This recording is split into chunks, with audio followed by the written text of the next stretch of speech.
What's going on, you guys? It's your girl, Santana. And PDK then did what? He pulled up on me in a cafe and we didn't even drinking no coffee.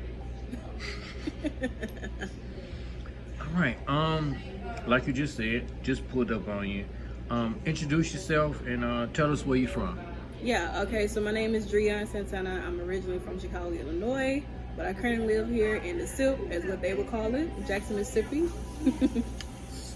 What made you come down to the SIP since you're from Illinois? I grew up in Inglewood, so if anybody know anything about the south side of Chicago, Inglewood, then you know that that's not really one of the best places to be at. So I wanted a different lifestyle for me, and even being in Jackson, I know that they have killing and stuff going on, but I guess it's normal to me, so it really doesn't bother me. But more so just my mom, she's from Mississippi, so you know the Illinois and Mississippi bloodline is what they would say is that Chicago people are just Mississippi people with a coat. That's country people with a coat. Or I don't know. They have so many different lingos the way they want to describe Chicago people. Okay. Here's the question I've been wanting to ask you. Okay. What made you want to become a journalist? So I started being a journalist in 2015, right? Beforehand, I majored in criminal justice. I wanted to do that because listen, when you watch a lot of detective shows, you be feeling like you want to be out there at the crime scenes and being an investigator, detective, all that stuff. So that's what I wanted to do.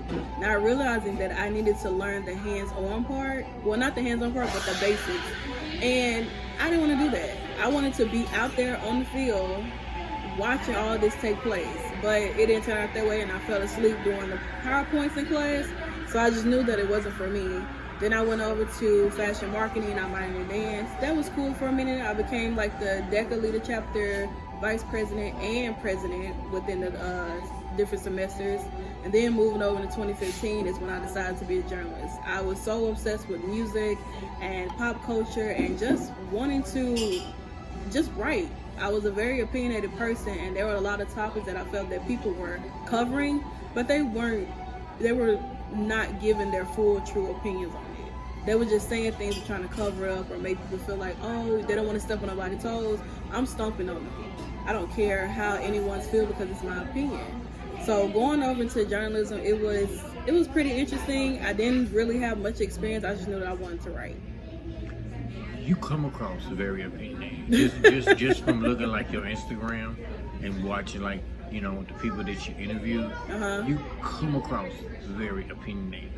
You know, but it's cool. You know, that's being a journalist, you have to be that. And don't take it the wrong way. No, I don't. I think that people say I'm a great debater. So if there's a topic that's going on, especially if I have all the facts, you're not gonna win. So why you not a lawyer? You not a lawyer? I don't want to be that. You know what I'm saying? Like, cause if sometimes lawyers they be getting a little catty. And I don't want to be catty with some of these petty lawyers and stuff. You know, they be trying to cut you off and everything, and I don't like that. Do you seem like you would cut people off? I wouldn't cut nobody off. I just like, objection. Really? I wouldn't cut nobody off. I let them say what they have to say. And then I proceed to read them their rights. Okay. All right. Okay. How do you manage the stress of a tight deadline? Because like I said, I went down, your timeline on Instagram, and I've seen like the people that you interviewed, and you've done interview like some, as we would say, or as I would say, some very important celebrities. Mm-hmm. So how do you like manage? And when I say manage, how do you manage like not to get too excited, as I would say, like, and just staying like humble, like who you interviewing? Well, I would say, okay, so with the celebrity wives that I have interviewed, they were for press conferences for like the BET Awards, Hip Hop Awards, Soul Train, music honors, all of that stuff. So honestly, truly, I was nervous, but like I just had to calm myself down to the point where it was like, okay, I know you're excited, but you have to realize you have to do your work. You have to make sure that you're not afraid. You're not stumbling over your words or anything like that. So with me doing that and just talking to other people and I was literally chatting with my mom. I was like, I'm so nervous. I hope I don't stumble. I hope I don't mess up or anything. But actually, when I got the chance to speak with T.I., he was the first person I kind of spoke with. Then I just became calm. I was like, okay, this is a breeze. Like I can get through all of this perfectly fine. And I realizing that I was still nervous whenever I had to turn my camera on to speak. So T.I. was like the first person that you like. Well, as far as like on camera wise, majority of everyone that I've kind of spoken with have been over the phone. So, but that's still like. No, it's different when they can see you. They can see your facial expression. They can see and tell that you're nervous. Over the phone, you can't really tell that much. Okay. Unless like you're really paying attention, or you hear who was like the first person like over the camera? First person over camera. Over camera that you like? It was T.I. T.I. was the first person I interviewed on camera. Okay. Then. Over the phone, the first person I say that I interviewed was Drew Hill. That was the first people that I interviewed over the phone, and it was really interesting because they were really nice. They made you feel comfortable. You know, it was all that we're just having a conversation and stuff. So yeah, like it was pretty cool. I was here for it. Wow, that's dope. That was like literally when I like just started in 2015 is when I was interviewing a lot of different people. So who else besides T.I. like on camera have you had the opportunity to interview? Okay, so there was Deborah Cox, Tweet, and En Vogue. Wow. Hold on. You said En Vogue, right? Yeah. That was like that's like one of the first like female like girl groups. Yeah. Wow. It was crazy because it was like, wow, you know, how I look at it is that, you know, I've been in Mississippi for a long time and there aren't that many opportunities I feel that in my opinion for someone like me with what I want to do and to reach my full potential as a journalist. And so whenever things that I want to do, nobody's really covering like celebrity news or just different news in general, or just wanting to have a platform to that, you know, represents talent here in Mississippi. And that's something that I wanted to do when I got into journalism. So when I do interviews, I would use the platforms that I'm on, and I would interview artists who are in Mississippi if they want me to interview them. You know, a lot of people kind of stick with who they want. You know, people who kind of just show the same 6 people all over again and think that that's what they represent Mississippi, when there's a broad range of so many talented artists here who are just waiting for somebody to give them their opportunity to tell their story. And that's something that I kind of want to do. That's something I have done before. And it's just really just, you know, using that platform that I have to say, hey, you know, if you want to interview, let's interview. You want me to write an article on you about your new song that you got? Let's do it. Sometimes I do surprise articles. I don't even let you know that I'm writing an article on you. I just stalk your page. I don't even ask you no questions. I just learn different things about you by looking at your Instagram, listen to your music, doing a little research. You know, I may snoop on your Facebook if you got one, you know, to find you about a bio or whatever. But that's kind of what I would do, and I would just write. I would just write about artists in Mississippi, and not even just artists, but producers, DJs, singers, whatever it is that whatever talent that you have in Mississippi, that's what I want to do, and I use the platforms that I write for to do that. This is my question right here. Like, how do you actually get in contact with these people to even just like reach out to them to interview these people? Well, or is that like a secret that you just gonna keep to yourself? No, that's a secret you gonna keep to yourself. I'm cool with it. It's not a secret. So with the like T.I.'s and your Flo Millies and your Polo G's and your 85 South and all of them En Vogue, Tweet, those were press conferences for like these award shows. Like they bring on, you know, you have to apply for it. Sometimes they send you a special invite to come to the press conference. You don't even have to sign up, you know. And then with the publication that I write for, like Hip Hop Weekly, they automatically get press credentials. Like, don't even have to sign up for it. They automatically get it. So it's just me being that person, say, hey, you know, I want an opportunity to interview, you know, attend this, you know, put it on my resume. Just say that, oh, Santana interviewed this person, that person. Not just so for people to, you know, hype me up or try to make sure that I'm credible just because I'm talking to celebrities. It's more so just, it's what I want to do. And I don't go on there being a fangirl.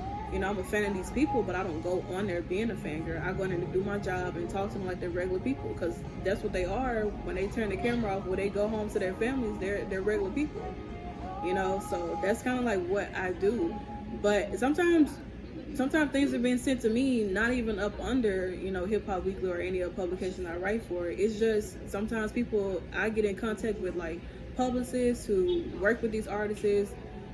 They are publicists for these big events, and sometimes they will send me the links to kind of, you know, apply for it, and I get approved for it. And sometimes, like I said, I don't go up on the Hip Hop Weekly. Sometimes I go up on my own thing, which is the Culture Commentator. So that platform there, I literally just started. And the interviews that you see on there, like the Christmas Dilemma and Black Music Honors with Tweet and Vogue and Deborah Cox, that was on my platform. I was going to get to that right there. I was going to, first of all, I may need to start hanging out with you a little more. Okay.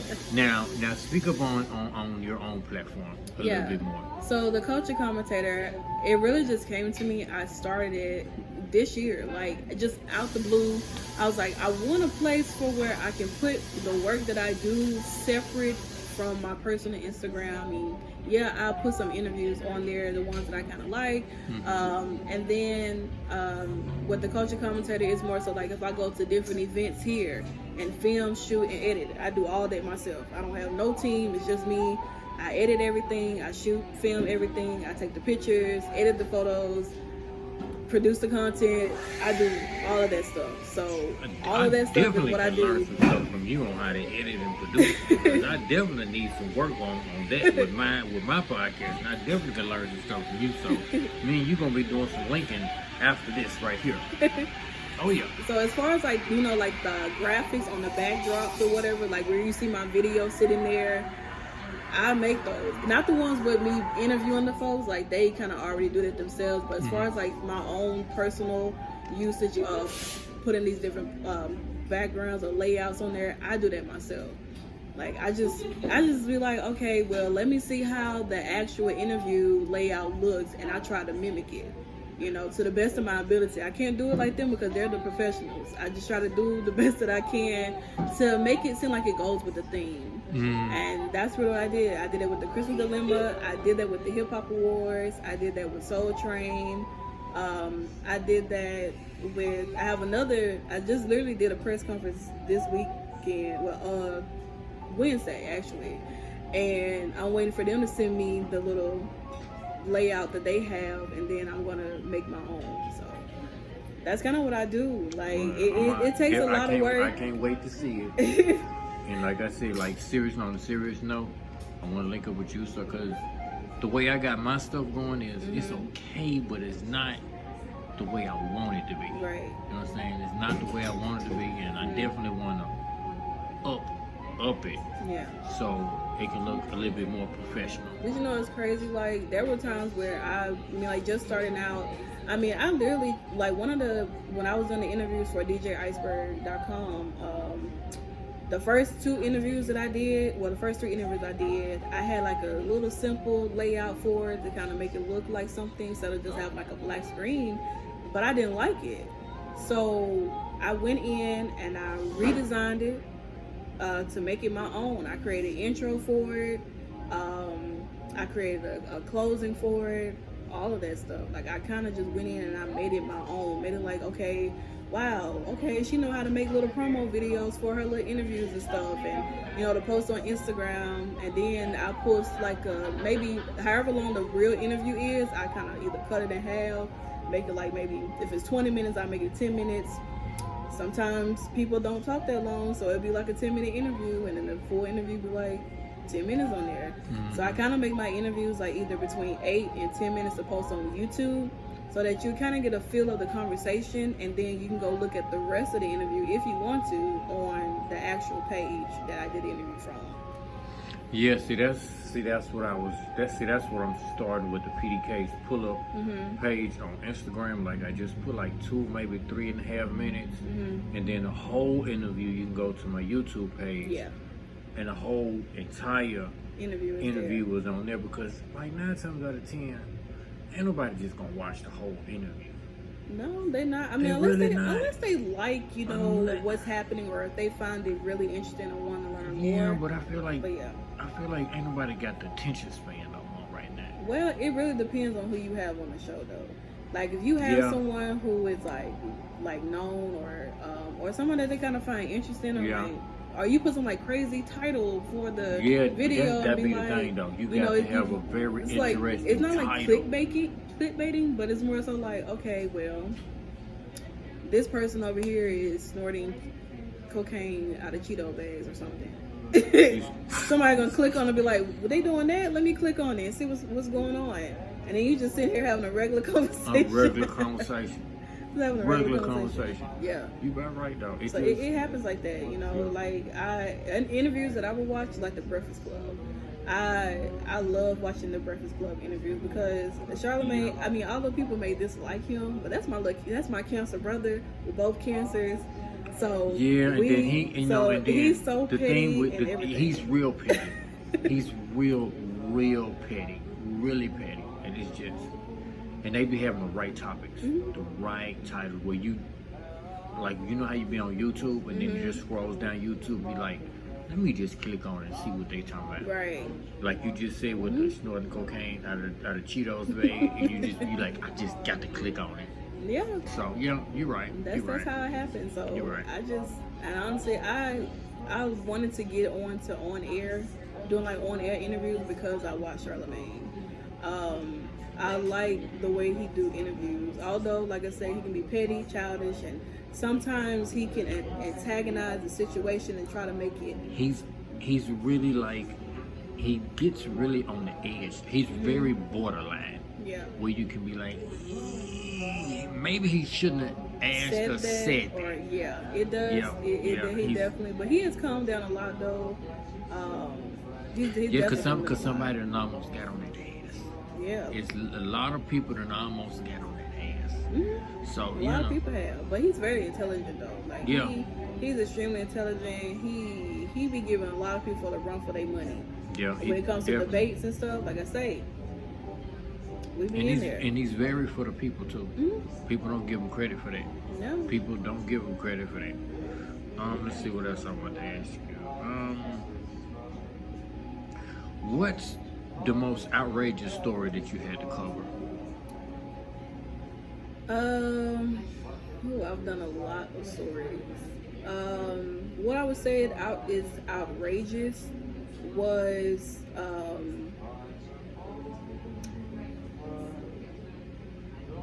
the Breonna Taylor one was very outrageous to me because it was really the verdict of like what happened and stuff, and for them to charge him or him to be indicted on the charges, but not the charges that dealt with them killing her.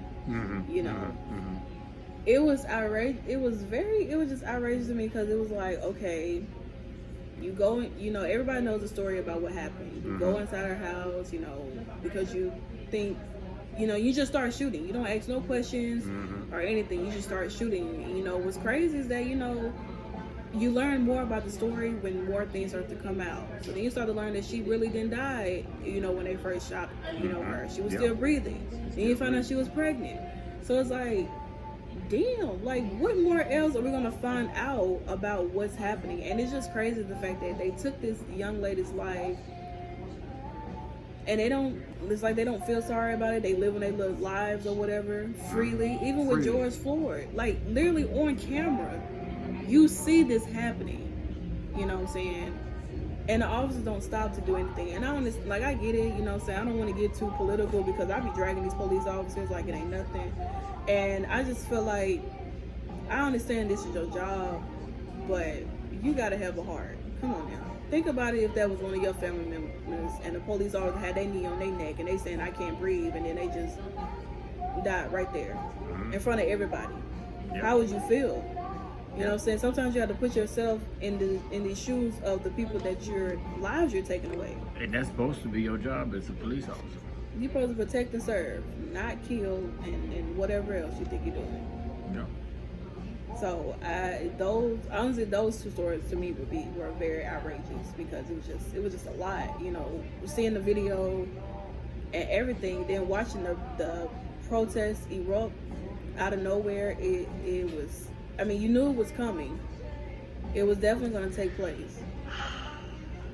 I wouldn't say you knew it was coming. I think it was. I really think it was out of nowhere. I couldn't say you knew it was coming. I mean, well, think about it. Whenever an officer kills an African American male, child, woman, that part. Well, I don't know about women because a lot of times they don't. I mean, Breonna Taylor's thing happened and she didn't get the attention that she deserved. Yeah, you know, that she part, didn't. That part. And it was like, you know, I mean, her situation happened before George Floyd's did. Mm-hmm. You know, so it's like, wow, you know, I understand that, you know, we have so many things happening, but we cannot forget the sister who was laying in her bed sleep. And I know everybody be like, oh, well, you should start resisting. She was in her bed sleeping. Yeah, what resisting was she doing? So you can't sit here and try to pull out this bullshit ass comment and say, oh, she should have never. Don't be resisting. You won't get shot by the police. Okay, I'm people be sitting in their cars. People be sleeping in their bed. I'm sleeping in my bed. I mean, what you want me to do? I'm knocked out snoring, and all I know is people are running into my house because they think something happened. Yeah. Okay, let me ask you this last question right here. Mm-hmm. How would you handle a hostile or uncooperative interview? Well, luckily I never had anything like that happen to me before. Well, how would you? But if that was to happen, I mean, I would keep it professional. You know, I never get out of character when I'm on camera. Okay. Never. Whatever happened when the camera turned off or when I stopped pressing record, nobody knows. But between me and that person, and maybe their publicist or manager, or the folks they may have online. But if you was interviewing me right now, mm-hmm. and I was just getting hostile, and I was just, you know, you was asking me a question, I felt like I was being disrespected, and I'm just, you know, ready to jump on me. I wouldn't say jump on you, but I was just like getting real rowdy up. Yeah, real rowdy. Well, I would say, how would you handle it? I apologize if the question that I asked you offended you. That's not what I'm here to do. If you would like to move forward to the next questions that I have, we can do so. If you feel that you don't want to answer any more questions, then we can just stop the interview here, and we can reschedule and try again another time. Okay, I like that. But when that camera go out, let me tell you something. Don't you even think about. Let me tell you something. I will flip all this stuff.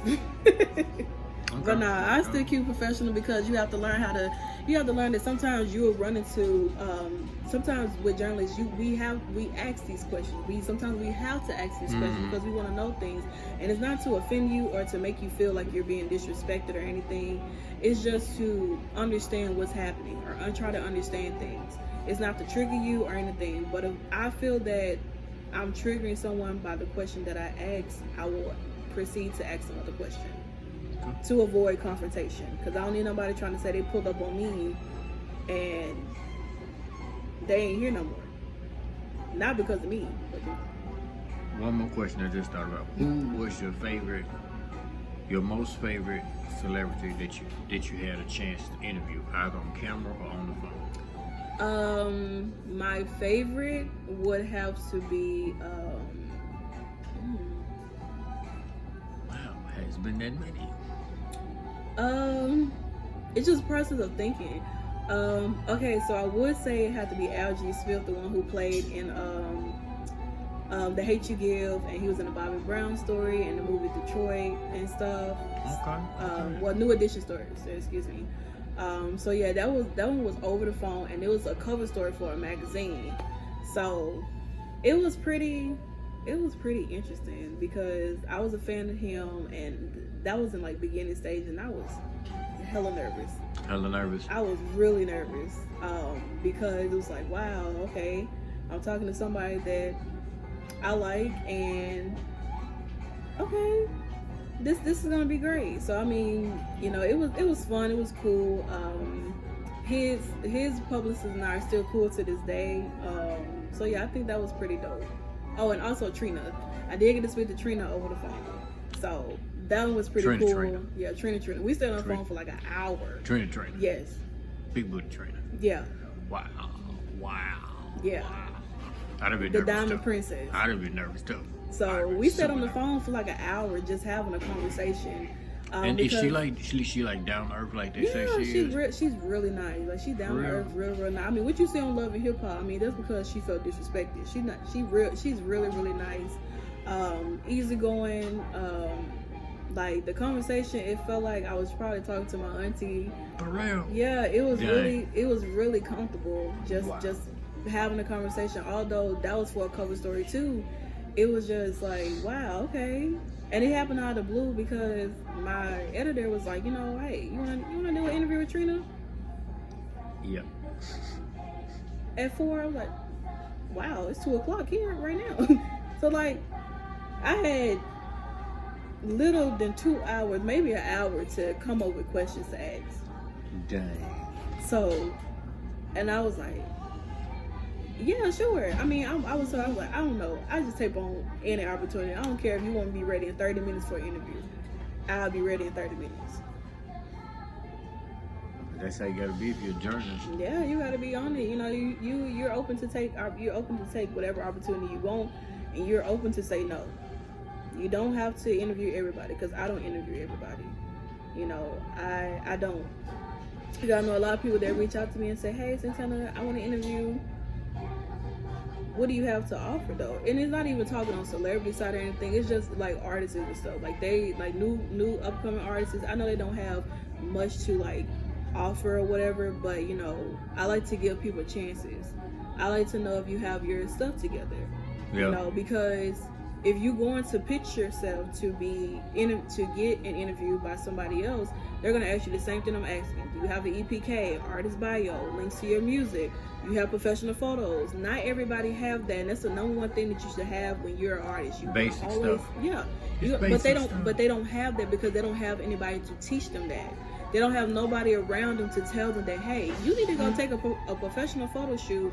You need to go pay someone to do an EPK on you or a bio. You need to have your links together. You need to come prepared for your interview and look like you're going to an interview. Don't look like you're about to go sit on somebody's couch and talk behind a camera. It's not how you're supposed to be. Like if you're gonna go interview with Complex or Double XL or BET or The Breakfast Club, you're not gonna go on there looking like you just came out of bed. No. Y'all heard what she said. Y'all heard what she said. This right here for y'all becoming artists is probably the most important thing. Because nobody's going to tell them that. This is probably the most important thing that she said for y'all young and upcoming artists in the SIP. Oh, for real. Because nobody's going to tell them that. Everybody's going to be like, oh, you just reach out to people. No. People are really serious about this stuff. They really are. And the only way they take you serious is if you're serious about your craft. If you're serious about your image, if you're serious about the work that you put into your music and everything, you'll be perfectly fine. Sometimes people do charge, sometimes people do it for free. But as long as you're serious about your craft, other people take you serious. Y'all heard what she said. I've been screaming it for a long time, and now y'all heard it from somebody else besides me. For real. It made me so happy for her to say that besides me. And I'm glad that we had this chit chat right here. Mm-hmm. And especially for you to say that last part right there, just made my day. I'm telling you, it just made my day, because they think I be talking outside of my neck. When I say what you just said, oh Jesus, it just warmed my heart up. I mean, I'm just being honest, because I'm a real journalist. I went to school for this, okay? I didn't just wake up and say I want to just have a blog and just put my friends on the page and say, here is the talent. No. I take pride in my own craft. And I don't write about everybody because my name doesn't go on everything. My name is my brand, and if my name is going to go on there, it's going to go on there for a good reason and not no BS. Amen. Not trying to preach to y'all nothing. Oh yeah, they need But it. I'm They just, need it. you know, I'm just being honest and real because, like I said, not too many people are telling them that. You know, they just think you just go to the studio and make a song, and that's it. It's a lot of things that happen on the business side that a lot of artists do not know about, especially upcoming, because, like I said, they don't have anybody around them who are affiliated with the team or anything like that. You know what I'm saying? She did that with that machine. She was looking sideways when that machine turned on. But yeah, though, like a lot of people don't tell them that. And like, if you want to connect with if you want to connect with me and you want to ask me questions, you can just DM me. I promise you, I'll respond to any question that you have, and we can go from there. You know what I'm saying? I know a lot of journalists who write for these big publications, and I can give you their Instagram. Majority want you to email them, but if you're going to email them, you need to make sure that you know how to sell yourself, because they will just read they will just read the email and continue to go on about their business. Simple as that. Say it again, because the machine was loud. Say it again. say that last part again. You have to know how to sell yourself. A lot of these people, they will look at your email. If you would just come to the email and say, check out my music. Who are you? Hello, how you doing today? My name is so-and-so. I'm an artist from Jackson, Mississippi. I have a new single called When the World Returns, featuring so-and-so. You know, go into so much detail. Sell yourself. I went to school here. I do this. I do that. I'm looking to see how, you know, what the requirements for to be featured on your publication or to get an interview. I'm open for all of that. It's simple. You know, you just gotta know how to speak. I know a lot of y'all took English class. Come on now. We all did it. We all took the essays and stuff. We all did those. So, you know, or have somebody who's on your team who's know how to write, know how to handle emails and stuff. Let them write it for you. She just gave y'all some free info. Simple as that. She just gave y'all some free info. But I can't have her giving y'all no more free info. So we're going to cut this at the end right now. Because valuable info come with a cost. And no more free info. I can't have her giving y'all no more free info. So we're going to cut this short. Santana, I thank you so much for this information. Especially this free info you done gave them. And I'm glad you took the time out to have this wonderful conversation with me. And I had a wonderful time. Wonderful thank you time. so much. Thank you so much. And I'm gonna have to link up with you because I definitely could learn something from what you just said and everything else before that. And thank you because they making more and more noise and you just looking sideways every time they get louder. And thank you again. All right. Yeah, by the way, give them your information where they can find you and how they can find you. Okay, so my Instagram is at Santana Muse, Santana, Santana, Muse, Muse. Everything about me you can find on my Instagram. My Twitter is Drian Santana, Driune Santana, and YouTube, Drian Santana, all this stuff. So everything that you want to find me, just search me on Instagram. That's where I'm at the most. Alrighty then. Bye bye.